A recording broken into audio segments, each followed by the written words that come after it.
Comment on the Warcrow Week videos for your chance to win a Warcrow Wins from the North 2-player battle pack. We will choose 3 winners, one from YouTube, one from OnTableTop.com, and one from our Cult of Games members. So you guys get an extra chance to win.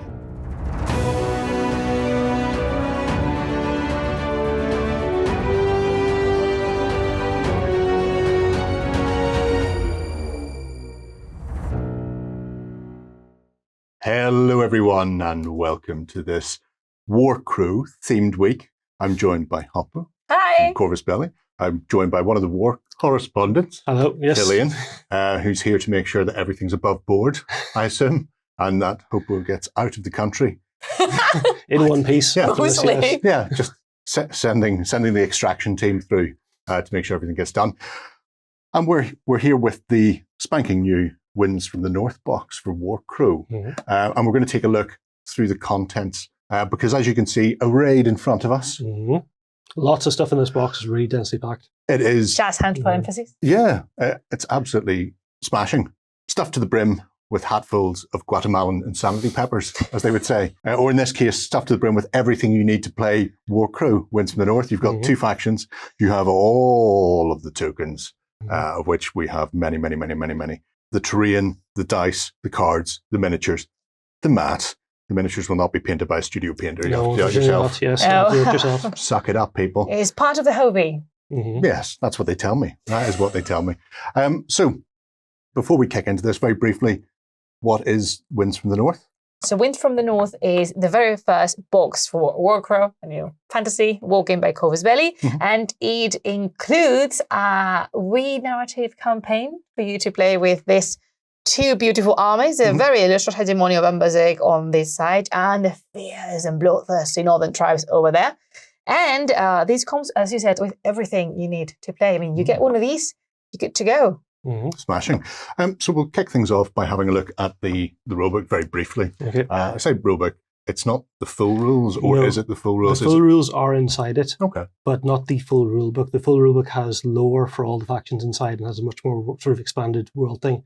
It's sort of half, maybe a third of the full book. But to be completely fair, it's an introductory booklet. It's just like a tailored, like shorter version of the rules so you can play with these box and everything you're required to play. The campaign is included in the introductory booklet. But should you want to have a look at the rules, you can download them from warcrow.com. We'll be delighted to have you. And yes, then we'll move further in the video to show you what if you wanted a physical rule book. Can you purchase it? We'll answer the question later then. Okay. So what have we got then inside this book? So we have a nice introduction first to both factions, the Hegemony and the Northern Tribes. And then we've got a nice section of the rules, which take you through everything that you need to play. There's also the campaign. Yeah, this is where Wins from the North, which is also the name of the campaign and the name of the book starts. I'm not going to spoil much for you, so this is the narrative bits and that. You can see all the instructions for assembling your scenario will be there alongside the rules and the scoring and the indication. And the best part is, to me, is 2 things. First thing, the campaign log, which comes here. So you can have all the scoring and keep track of how things progress in the campaign, because yes, what happens in scenario 1 carries onto the next one. And then a reference sheet. Yeah, this is a really handy reference sheet on the back. It's basically a very quick reference for all the rules and all the states that you need to be aware of in the game. I like the fact that this is on the back. It's so quick and easy to get to. Yeah, it's really manageable for players. I just like the fact there's a quick reference sheet because there's an awful lot of companies don't do QRFs anymore, and I don't know at what point this stopped being a thing. And I think companies really need to go back. There's no game in the world that doesn't need a quick reference sheet. I'm just throwing it out there. And it's not only because people tend to think that reference sheets are for beginner players. No, God, no. It's like, no, you always a beginner when you start playing a new game. And this is super handy, honestly, because you don't need to flip around. If you want to read further, you can see here the page. But yeah, I'm really happy you like it. I'm really happy you guys approve. Yes. I always approve of QRFs. You also get a 3x3 playmat, which I'll just let you unfold that. So it's snow on one side, and by snow on one side, I mean you've put up white way around. Ta-da! There you go. Very nice. Yep, just as the playmat you need. Clear map into the north, where it's all got scrublandy. And then the terrain. Now you've got 2 large pieces We have the delightful little house and then the little shack, which we'll throw to Killian. It's very similar to the dealing with the Wicked Witch of the West. So it's cardstock terrain, but it's quite robust. It's similar to sort of the terrain that you might get from different kind of systems in card, but it's very easy to put together. We put together before this report, and it's quite nice and very thematic, obviously, as well. All nice and in color as well. And then there's some other things here. There's walls. Yes. Which both have a function in the game in that they're the rules to do with how terrain works in the game, what cover the bonuses they provide and everything. Some nice fences. And then some area terrain. So a lake that flips over for some woods, some barricades, some rocks, and different templates for runes and things like that. Now, from the perspective of somebody who plays Infinity, which you guys know me for, terrain is not as important in this game in terms of its verticality because you're not measuring vertically a lot. So don't think of like you need these tables to be as dense or populated as Infinity tables. They're not. Area terrain is fine for this, and it works perfectly for how the game works, put it that way. So yeah. So like something like this is ideal for what you want to do. There's no verticality in Warcrow. Yeah, there's no verticality. Also, it fits in the box. That's true, yeah. That is a big factor, I imagine, as well. Yeah. You can always replace these once you've got into playing, which is the purpose of an intro box set is to get people playing the game. And then afterwards you can go, well, I can scratch build rocks, trees, bits of barricades, whatever it happens to be, and go from there. So that's the part and parcel of getting the board set up, shall we say. Playing the game then, we'll not look at all the tokens. Tokens are tokens. There are a load of them. They're very nice, various colours. They're very colourful. We will take a look at the tracker and the stride marker, because those are the sort of the two facets that will be part and parcel of Warcrow for everybody playing. So tell us about strides first off then. All right, so the measurement in Warcrow is the stride. That's the standard measure. And it's not inches, it's not centimeters. Why? Do we hate everybody? Yes. Is that the reason? Yes. Well, first of all, duh, of course it is. But second, the base of our miniatures is exactly 2 strides. So everything in the game is tailored to the size of the 30mm bases. I can't do inches for that. Can you? No, you can't. It's not equivalent. It's like 1 1/32. There you go. 30mm. Google may assist you in this. And everything in the game is prepared and based off the base, and absolutely intended, of our miniatures. So that's the reason why we chose to... And that also extends to movement, because whenever you do a movement with these troops, you move from the front of the base to the back of the base. So that is taken into account. So whenever you move 3, you're moving front to back. So really you're using 3 and 2 more. So you're actually moving 5. 5. Yeah, exactly. Well, actually, no, 5. So, yeah. And then you've got the short widget, and then you've got the long widget here for doing longer range attacks. Long range attacks, my favourite types of attacks. Yes. Like spells, Jerry. Spells. Yes. Spells are good. Tell us about the tracker, though, because this looks very familiar to me. Yeah. I think I've seen this before. Yes, it does. This is a turn tracker, and we use this to track the turns. So basically in here, what belongs is, very importantly, the end of round token. Because in this game, we have turns and rounds composed of set turns. So say, for example, in these particular one, our one round would be 1, 2, 3, 4, 5 turns. And when we play this one, the round is finished. And also, there's some other elements over here that we will cover in a further video. I can expand on this. But this is like the favorite token. And to me, at least, the one that gives it more personality. I'm not saying that we invented round widgets where you put things and move clockwise. No. But we really taken the advantage of something like this in Warcrow, as these 2 lovely gentlemen can yes, it has confirm. A lot of dynamicism to the game, different round lengths, things that happen on different turns, events that happen on specific turns as well. It adds an extra dimension to the thing. So yeah, it's really good. Yeah, that one is that important. We'll look at that in a great more detail later on in a separate video. There are a couple more bits of card paper stock. They are attached to the tiny fighting men that accompany them. So there are a set of double-sided cards. These are, I'm going to give the length in strides because I don't think they're a standard card. There are 8 strides by would be more 5.5 than 5, strikes. yeah. They're larger than standard playing cards, but weirdly fatter than tarot cards. Yes. They are their own thing in and of themselves. They are, yeah. So this contains all of the information for said unit profiles. Yep. So this is for the Hegemony. These are all the cards. They're double-sided, as I said. So one side is English, the other side is Spanish. In case you want to learn another language, Yes. you know. Better than Duolingo. And everything here just covers all the rules you'll need to use these troops in a battle. Yep. And then we do the same for the Northern Tribes. Yep. Same again. And with these, then it's not a quick reference. They are the complete unit detail, unit profiles. So you can images here. Obviously, these are coming in the box to make life easy for people that they have them there.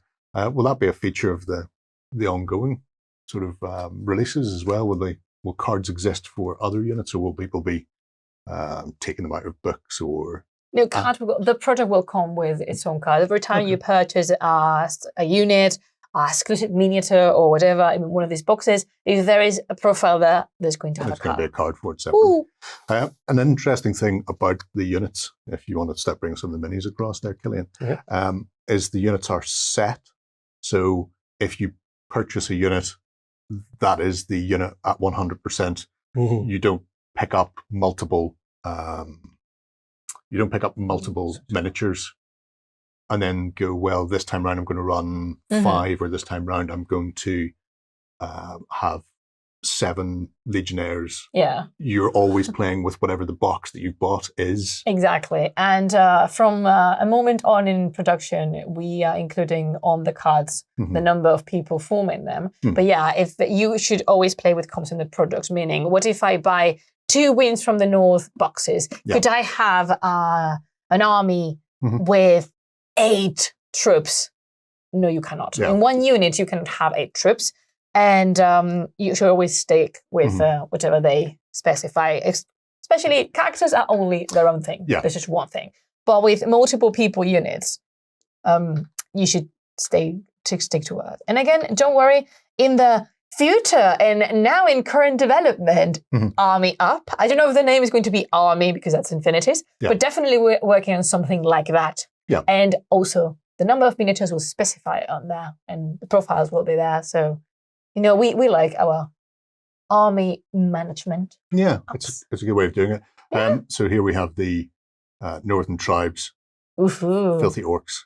Filthy Orcs. Oh, no, don't say that to Grandpa. Don't say that to Grandpa. Terrible, terrible orcs. Incredibly flammable. Incredibly, yes. More flammable than you would think. Rumor has it that roasted orc tastes like duck. Yes. I have no idea where that come from, but... So with maybe these... Evoker again, just so I can show off the Evoker. Yeah. With these miniatures then, in the box, what No material are they? They are CO cast, and the mixture is made at home at yours truly, Corvus Belli. Okay.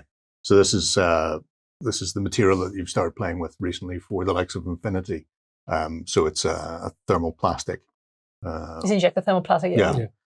Specifically, it's a nylon-based thermoplastic, so it doesn't melt at low temperatures. Right. Why would you be setting fire to your miniatures? Yeah, why would we? But yes, so it operates slightly differently to PVC and other materials, but it's a nylon-based one. So yeah, that's for any kind of materials nerds out there. That's a very specific thing. But anyway, okay. You never know when you're going to find them. They get everywhere. I do have to say that the COCast stuff I've seen from Corvus Belli is really nice because it has the ability to take undercuts, which metals and resins do, but it's as lightweight as plastic, basically. And it's really good. So robust as well.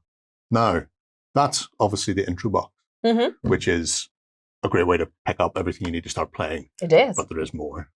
There's always more. There is always more. There is the bundle, which has that weighty tome. The Bible! Aha! Yeah, this is our beautiful first book of Warcrow, and we couldn't be prouder. I mean, the scions are on the cover, and it was not my doing, because people want to believe that I was the one choosing the cover. I'm very happy with the choices we made at Corvus Belli, and I'm extremely happy that the anointed are there because there's kids.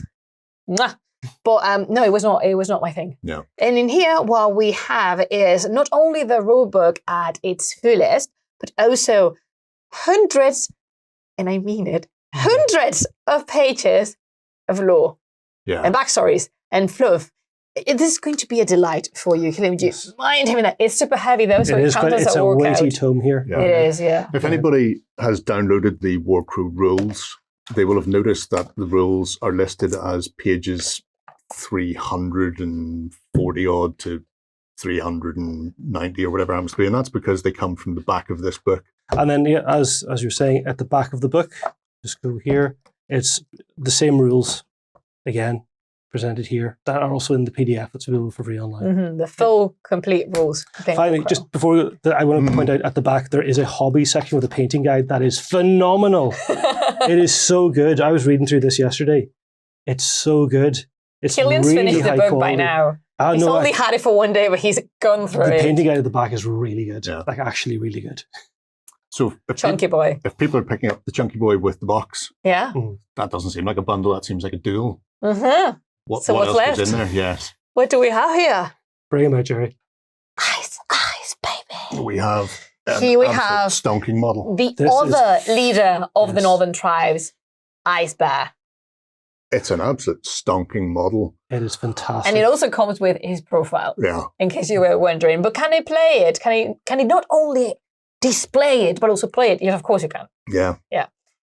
Ice Bear, alongside with Alborg, is the two leaders of the Northern Tribes and the ones who agreed on the alliance between the two races. So, yeah. The Varrock and the Orcs. Exactly. And Ice Bear's a skin changer. He can morph into this massive, very bloodthirsty polar bear. Now, what material will he come in? The same, injected thermoplastic. Yeah, so he's going to be CO-cast as well. Yeah, so he's a CO-cast mini, but it's beautiful. It's really nice. It's well worth getting the bundle just for this model. It's I have questions then, because obviously we've seen bundles before for Infinity and the like where the miniature with it is exclusive. Is he exclusive to the bundle? He's very exclusive. Okay. I mean, we're talking about the Varrock leader of the Northern Tribes. Right. So if people are after that, you pick up the bundle. If you want a bear. If you want a bear, and who doesn't? Last thing we have to mention is the dice. Yes. Because Warcrow uses custom dice. And you get a full set of 18 dice. Those are not exclusive, though. No. You get them on the box. But the box comes with the full 18 dice, 3 of each colour. So, and these are not the same dice that would have been used for things like Aristea. These are 8-sided dice, and the symbols are slightly different. But you do get a full set of dice, 3 of each colour. Like that. That's everything you need to everything get playing. You can play. Yes. Yes. And we will be playing, very shortly, we'll be playing a couple of games of Warcrow. So if you pay attention to the channel over the rest of this week, I can foresee they're going to be very interesting. You can see Killian and myself attempting to learn, while Hubbo, like a poor school mistress, just has to deal with us. To be fair, I have to say, you performed quite good. And since you played more than once, you know veteran players. Yeah. Because there's not many people out there who's played Warcrow. So definitely, if you've come from another game system to this one, watch the video because it plays differently to how you might expect. It's a very different kind of game, but it's very easy to pick up and you'll quickly grasp the concept. So, yeah. So you have it, folks. A veritable smorgasbord, a cornucopia of cardboard and miniatures for Warcrow Winds from the North. Definitely worth checking out if you fancy a fantasy skirmish game in a whole new world of Lindwurm. Yeah. See, I remember with things. Ice bears. With ice bears and otters. Right, we're going to move on. Enjoy the rest of the theme week, folks. We'll be back soon. Bye-bye. Comment on the Warcrow Week videos for your chance to win a Warcrow Winds from the North 2-player battle pack. We will choose 3 winners, 1 from YouTube, 1 from OnTableTop.com, and 1 from our Cult of Games members. So you guys get an extra chance to win. Go ahead and check out our other content on screen now. And while you're at it, why not hit subscribe and remember to ding our dong. Go on, you know you want to click it. Go on.